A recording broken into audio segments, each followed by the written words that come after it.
There's no mistaking identities here. Here we are. We're here again, getting to play this album. I'm absolutely pumped. Thank you so much for being here. Although I have to tell you something very funny, because when we are going in the album order, today, I was in Soundcheck Party and they told me, actually, in the UK edition, Extraordinary Day was not track 4.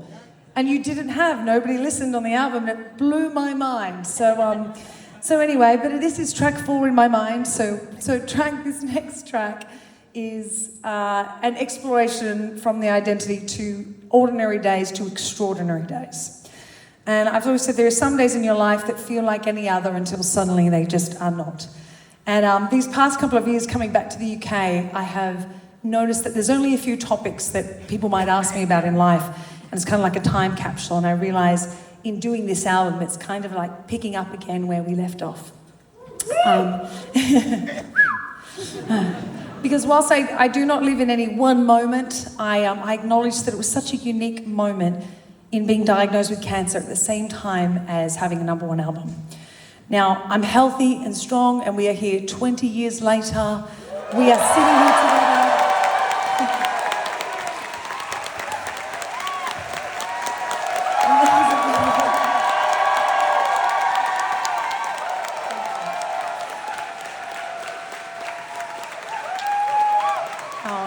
So much. Now, I know that there's been so many other challenges since then, since that day. You've all had your challenges, we've all grown, all these different paths, but I'm going to walk you through this particular songwriting and what this song was written about, because it was written about the day I was told that I had cancer. So I remember it kind of like it was yesterday. I was doing promo, I was coming over to your beautiful selves over here in the UK, doing the Top of the Pops and all the different shows, headed stateside, to continue that trajectory.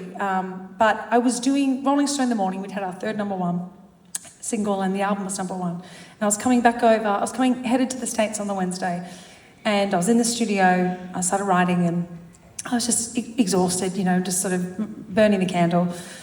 And I remember my beautiful songwriter, Vince, who was with me, I could see he was getting a little bit emotional, and I heard a knock at the door, and my mum walked into the studio. We were working on a Christmas song. And she sort of gave me a look, I've got to take you to the hospital. And my brother walked in behind her, and I was like, what's he doing here? He doesn't come into the city and see me.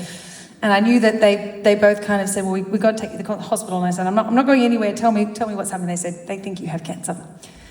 And I remember the moment, what it felt like when life splits into two, before the news and after the news.